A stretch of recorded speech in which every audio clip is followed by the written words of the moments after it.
Bonjour à tous.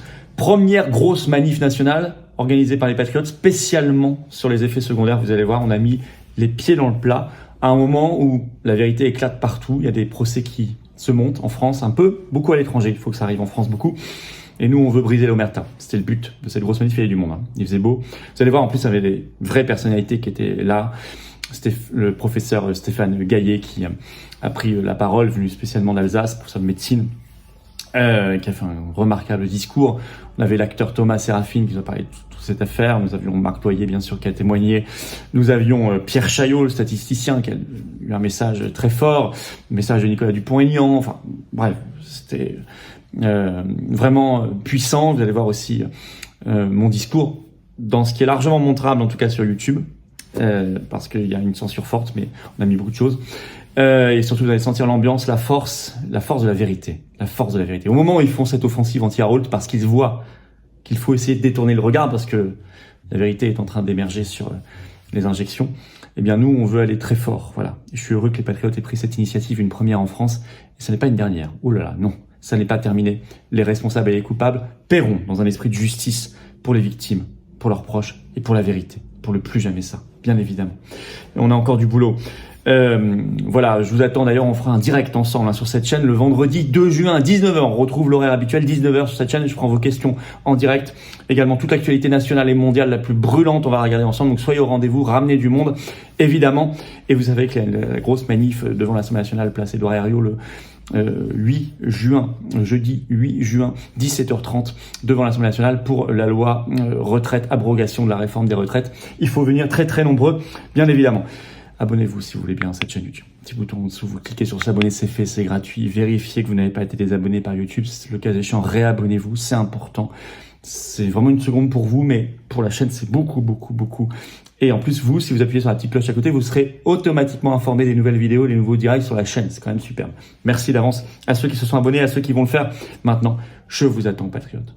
Vous êtes touchés par le combat pour la vérité, pour le combat pour nos enfants. Vous êtes touché par cette manifestation, vous voulez vous engager vous aussi, ou vous voulez réadhérer parce que votre adhésion n'est plus à jour, elle a plus d'1 an, ou vous voulez faire un don de soutien pour nous permettre de faire d'autres actions parce que ça coûte une fortune. La manif que vous voyez là, c'est quasiment 10 000 euros. Et oui, sans avoir reçu 1 euro d'aide publique jusqu'ici, ni d'aide des banques, bien sûr, dans un mouvement anti-oligarchique comme les Patriotes, de résistance. Alors venez. Adhérez, réadhérez, vous faites un don de soutien aux Patriotes. Tout ça, c'est défiscalisé aux 2/3 pour vous. Et en plus, pour les dons supérieurs à 500 euros de votre part, on ajoute, rien que pour vous, c'est expliqué sur notre site, un avantage personnalisé très intéressant. Voilà, ça s'ajoute. Adhérer, réadhérer, ça vous permet en plus d'être mis en relation comme statut d'adhérent avec des gens qui pensent comme vous près de chez vous. Comment on fait? Adhérer, réadhérer, c'est le premier lien sous la vidéo en description. C'est un lien également en commentaire épinglé, une petite fiche maintenant sur l'écran. Et dans la fin de la vidéo, en cliquant sur l'écran, vous choisissez faire un don de soutien. C'est le deuxième lien sous la vidéo en description. C'est tout facile. C'est très facile. Bravo aux donateurs et aux réadhérents. Bienvenue aux nouveaux adhérents patriotes. Je vous le dis une fois, je vous le redirai pas tout à l'heure. Donc faites-le maintenant ou faites-le en fin de vidéo, mais pensez-y. Grand bravo en tout cas. Bienvenue également. Bonne vidéo et vive la France. Sur les effets secondaires, sur les effets secondaires, l'heure est grave. Quand dans de nombreux pays, on commence enfin à parler, à entendre des journalistes, des politiques, des commissions d'enquête se saisir du sujet ô combien important des effets secondaires des injections Covid. Nous exigeons que ce soit également le cas en France.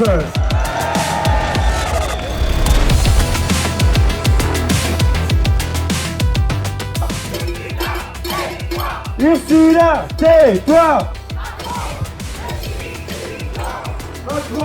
Macron, destitution.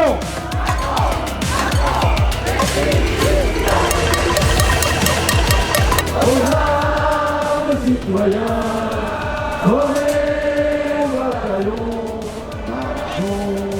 marchons, bien sortis.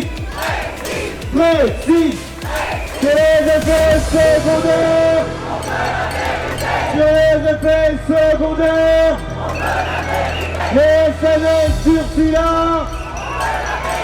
Sur les effets secondaires.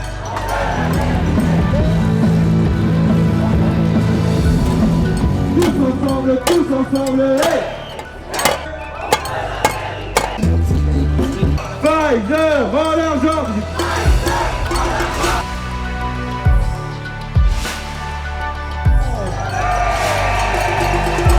Tous avec les soignants! Tous avec les suspendus! Tous avec les soignants!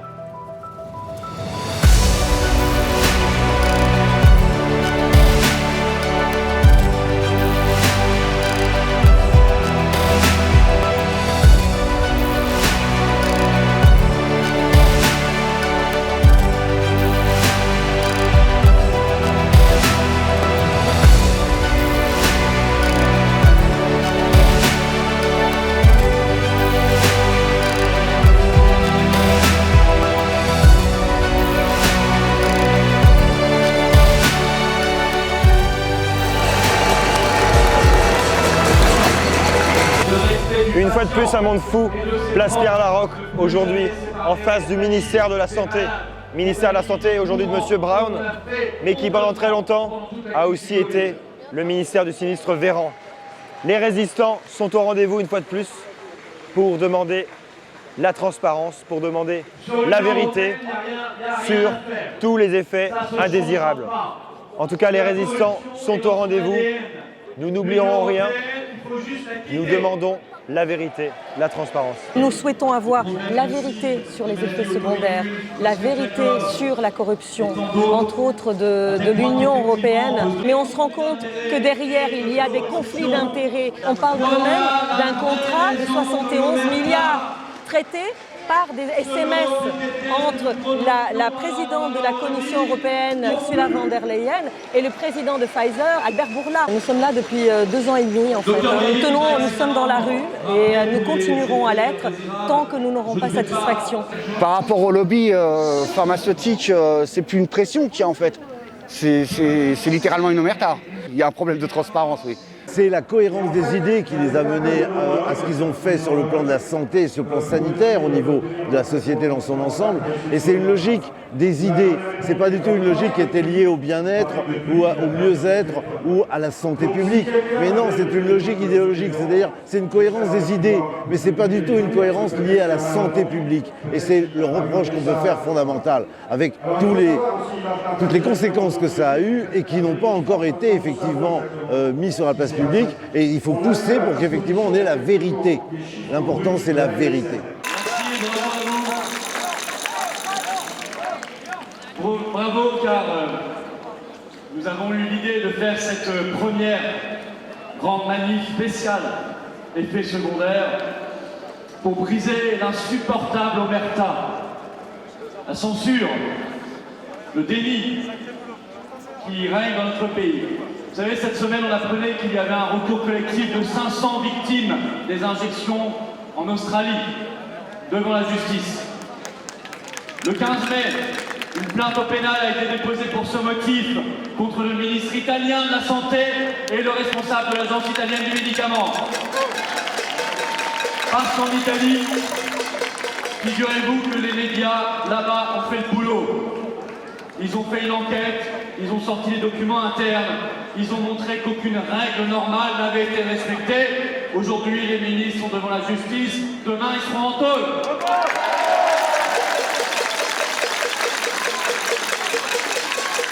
Aux États-Unis, commission d'enquête parlementaire sur le sujet, avec des auditions musclées. C'est pas nos petites commissions d'enquête parlementaire françaises. Pourtant, on ne manque pas ici de bonne volonté, on les a entendus, il y en a d'autres. Des voix alertes, comme Marc Boyer, bien sûr, qui parle depuis des mois dans nos manifestations, avec courage. Et puis toutes les personnes que nous avons, les intervenants que nous avons entendus aujourd'hui, que je remercie très chaleureusement. Il y a des médecins courageux, qu'on a vu par exemple récemment au Conseil scientifique indépendant. Je pense à Christian Perron, bien sûr. Je pense au docteur Fouché. Je pense également au regretté professeur prix Nobel Montagnier. Et je pense aux travaux de chercheurs comme Pierre Chaillot qu'on vient d'entendre, ou Alexandra Orion-Côte, par exemple, bien sûr. Qui s'est également exprimé plusieurs fois dans les manifs.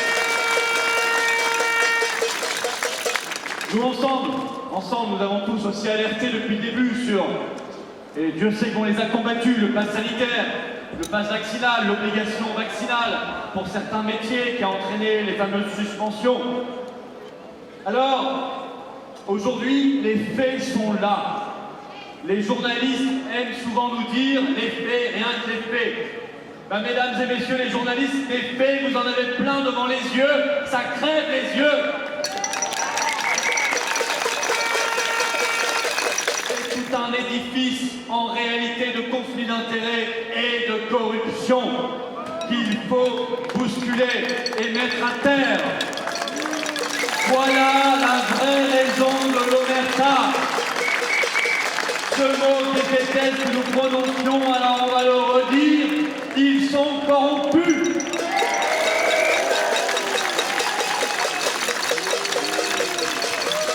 Une partie, on l'a vu, de la médecine compromise avec les grands labos.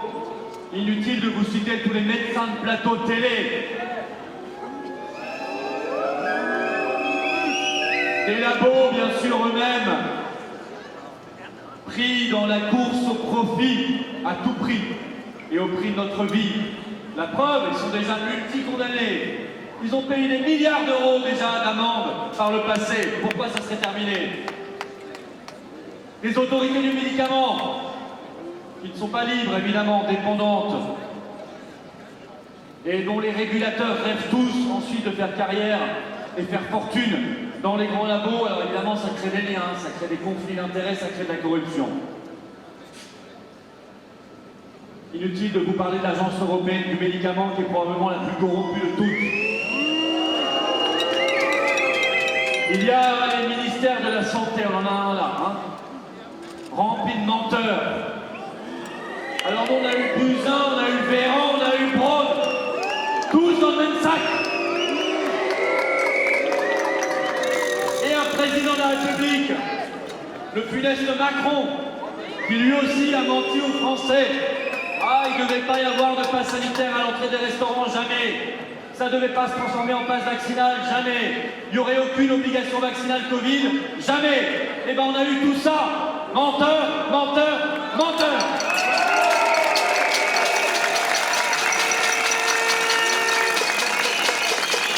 Et puis, au-dessus de tout ça, une Union européenne corrompue jusqu'à l'os. On attend toujours les SMS d'Ursula von der Leyen avec le PDG de Pfizer. Et il faut la nommer parce qu'elle vient de conclure sa 60... Non, elle n'a pas conclu, c'est le 30 mai prochain, sa 76e Assemblée Générale. Vous voyez ce qu'est devenu l'OMS, Organisation Mondiale de la Santé, qui nous prépare un traité mondial sur les pandémies juridiquement contraignant.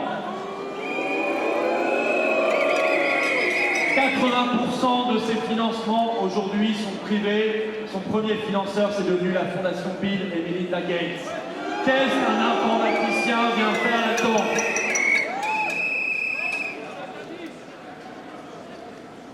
Alors nous, ce qu'on veut, ce sont des autorités sanitaires libérées du poison du conflit d'intérêts et de la corruption, avec des règles bien plus strictes. Vous êtes pris la main dans le sac, vous allez en prison. Vous êtes un élu pris la main dans le sac, vous êtes inéligible à vie.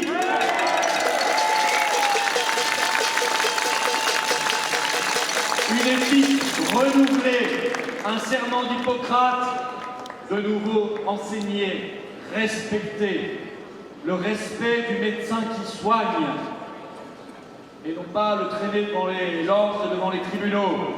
Le respect du soignant, bien mieux considéré, le respect du vrai corps médical qui bosse et non se pavane pour du fric à la télé.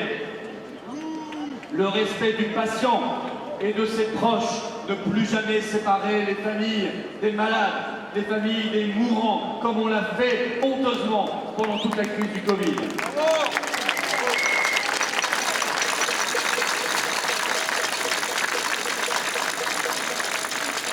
Sur l'Union européenne, il n'y a rien à faire. Ça ne se changera pas. La corruption est dans son ADN. L'Union européenne, il faut juste la quitter.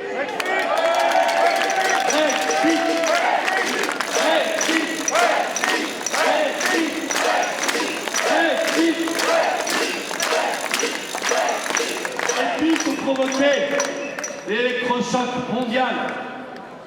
Parce que ça ne peut pas continuer. La France devrait montrer la voie et sortir de l'OMS. Quitte à y revenir s'il y a une révolution et que tout change. Et aujourd'hui, vu le niveau de corruption de cette institution, il faut la quitter et provoquer le nécessaire électrochoc mondial. Nous voulons le partage universel, ça va sans dire, des connaissances, des savoirs en matière scientifique et médicale, évidemment, mais nous ne voulons pas le mondialisme aux manettes, et ça n'a rien à voir. Et puis il faut une révolution de philosophie, pas toujours la course à l'innovation forcément, pas toujours la course à la rentabilité, au fric. Il y a plein de molécules qu'on peut et qu'on doit réutiliser et on ne le fait pas parce que ça ne rapporte rien au labo. On ne fait même pas les essais cliniques parce qu'il n'y a personne pour les financer. L'État devrait prendre en charge ça. Ça n'est pas au labo de financer ces essais cliniques parce qu'on sait qu'ils ne les feront pas. Parce qu'eux, ils veulent vendre des médicaments des milliers de dollars, des milliers d'euros limités. Et c'est bien un problème. Et puis, il faut interdire les recherches hasardeuses comme celles sur les gains de fonction qui ont été faites notamment sur les coronavirus. Et ça continue. Et ça continue. Et nous avons un certain monsieur Fauci aux États-Unis qui sera attendu lui aussi par ses juges. Bref, il faut remettre de l'humanisme, remettre de l'humain, tout simplement, remettre de la bienveillance, remettre de la probité, de l'honnêteté, ce gros mot, remettre tout cela au cœur du système, remettre le sens de la mesure au cœur des choses. La France, je l'ai dit, pourrait montrer la voie. Pays des arts et des sciences, pays, elle devrait s'en souvenir, pays de la liberté. France belle n'est pas assez rebelle. France belle qui doit être beaucoup plus rebelle. France belle et éternelle qui doit se souvenir qu'elle est un pays libre.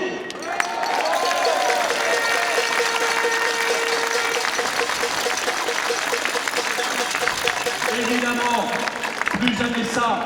Nous avons le devoir de nous battre, pas que pour nous, pour nos enfants, nos petits-enfants, nos arrière-petits-enfants et toutes les générations qui viendront. Et je dis aux personnes vaccinées, n'ayez pas peur, ne vous cachez pas le problème, ne fuyez pas le sujet même s'il est stressant, ne craignez pas, il vaut mieux savoir, il vaut mieux affronter plutôt que fuir. Il est de notre devoir de savoir pour la vérité, contre l'empire du mensonge, pour la justice, contre la somme d'injustice qui règne aujourd'hui en France. Vive la vérité, vive la justice, vive la liberté, vive la résistance et vive la France. Liberté, liberté, liberté.